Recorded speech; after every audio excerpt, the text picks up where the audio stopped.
Hey there, MrQuora here. Welcome to another episode of Did You Always Wanted to Know? In today's video we will get to know about why do companies lay off people. Sounds interesting, isn't it? So why don't you go ahead and smash that like button, to encourage me to keep bringing such interesting videos for you. By the way, if you are new to this channel, please click that subscribe button, and do not forget to also click that bell icon as well, to get notifications of all our upcoming videos. Oh, by the way, if you subscribe to this channel and write subscribed in the comments below, I will give you a shout out in one of my next videos. Now it is time to get started then.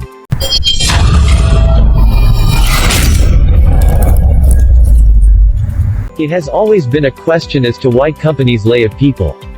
Though the answer is more or less known to everybody, here are some of the reasons which the internet users could come up with. A gentleman from Singapore put forward the following thoughts. Companies lay off people because they can do so. They are answerable to no one and nobody gives a damn about employee welfare from the government. Hardworking and honest private sector employees are soft targets when companies want their profits to go higher. They have nothing to innovate because of the lazy and unproductive top management, so the top management decides to chop the headcounts to keep the profits rising. Ethically, in case of layoffs, companies need to pay huge amounts to terminated employees, but they don't do it due to lack of information in employees, and the government also doesn't pay much attention to it. Now, most of these companies explain automation is the root cause behind these layoffs, but if automation is progressing, why don't they reduce the working hours and let the employees spend more time with family and take care of their health? Some countries do have 6 to 7 working hours per day, and studies show those countries are higher on happiness index. A country like India, where companies have 9-11 hours shifts for 5 to 6 days a week, is facing layoffs like never before. Why can't the man-hours go down and employee count stay intact? Another side effect of rapid layoffs is lower pay scales. Recently I heard it a lot from the people that companies know that there is a gap between supply and demand of resources in the market, so they offer lower pay scales as they know people will take it due to competition. Now, when people aren't paid well, the debt factor increases and it leads to major financial issues in the country. People who devote their major chunk of the day to these companies get underpaid, and everybody seems to be fine with it in the system. Now some of you would think, why shouldn't a company think about their own profits then reducing man-hours if they have less workload? The answer is, to keep a balance in the society, to keep the gap between rich and poor lower. These companies have to bear some rules, and they can't be too greedy to own most of the country's wealth. In USA, India and other countries like these, underpay and extremely low wages are normal now. But, actually it's making things worse day by day. Some people own everything in the country and some people own nothing. It's the government's duty to put some rules on these companies and make sure companies obey them, like they make sure we pay all the taxes. You and I both know the government is not gonna do something about it as they get huge funding from these companies, but if only greed remains the motive behind every action, you can imagine where we gonna end up soon? One lady from India put forward the following interesting thought. Corporations exist if they deliver on the objectives of the investors and shareholders. One of the primary investment goal is profit and revenue. There may be additional more altruistic goals such as improving society, making technology, etc. But investors will pull away in droves if they suspect that the corporation is not headed towards returning profits. A company typically has a portfolio of service or product offerings, each of which are at different phases of their life cycle, each of which play a different role in their revenue and profit share. Some would be strategic and key for future growth, others may deliver large margins today, and others may deliver large revenue share. Each offering may require different skills and tools to produce. When there is a technology disruption, that is, significantly new tools that dramatically lower the cost of production, as is occurring in the IT industry today, the corporation has to adjust its cost to stay competitive in the marketplace. Offshoring IT work was another disruption. The cost of IT services was dramatically lower when delivered out of India, and foreign corporations rushed to take advantage of the same, resulting in layoffs in their home countries. Now, the IT industry is in the grip of another disruption, where new technologies are making some ways of delivering technology obsolete. You no longer need to maintain your own IT data center because you can buy computing resources from a cloud services provider. Instead of huge capital outlays, you can now pay for IT like an expense.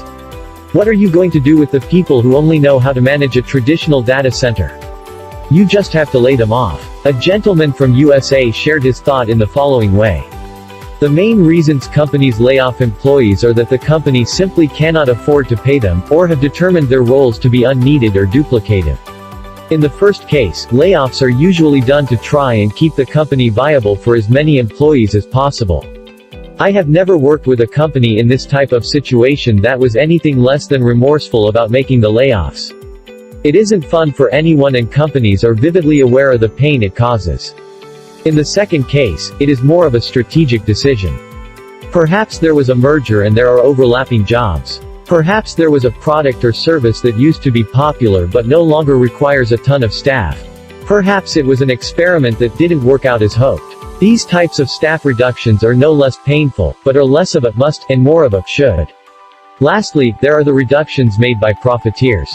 These are usually new professional investors who are trying to squeeze returns out of a company. Often these have no business purpose other than paying the investors. These are the least common layoffs and the dumbest, and often the cruelest. Many successful companies have been brought down by this kind of layoff. Another netizen from India had another point of view, which is as follows: all the companies are running on the competition on earning more profit. Automation is not only the reason behind the mass layoff. In every 10 years technology will change, which has the least impact to the layoff. The reason is companies' profit motive. To increase the profit motive, they are reducing the operational cost by laying off many senior employees, like wastage. Actually, layoff is not bad word, it's kind of demise and part of companies' life cycle. The worry part is that the way layoff is implemented. They should follow all the ethical process to implement layoff by providing all the termination benefits, which is not happening. That's reason we are fighting against such unethical practice to steal the termination benefits of employees and project them as an angel in share market world. The difference between termination and resignation is as follows. What is resignation? Voluntarily resigning from the current job by employee. So as per employee request they are out of company. There is no legal rights to claim severance package and no guarantee on job assurance in future. This resignation are considered as attrition and need not be reported in their profit and loss report in share market. Now what is termination? Employer should notify the local labor commission about this at first, and the employee is eligible for severance package and other benefits. Whenever company has future openings, terminated employees should be considered at first. Termination employees count should be projected in the profit and loss report of company in share market world, which is a negative entity. Now, see the difference and understand why employer is forcing for resignation. Even in both the cases, company is holding all the benefits and due to lack of awareness among employees. So those were some valuable opinions from some netizens all over the world. If you have your own point of view, please feel free to share it with me in the comments section below. Well, that's all for today's video. If you liked today's video, then please like and share this video. Also, if you are new to this channel, then please consider subscribing to watch similar videos in future. Thanks for watching today. So until my next video, take care, stay safe and goodbye.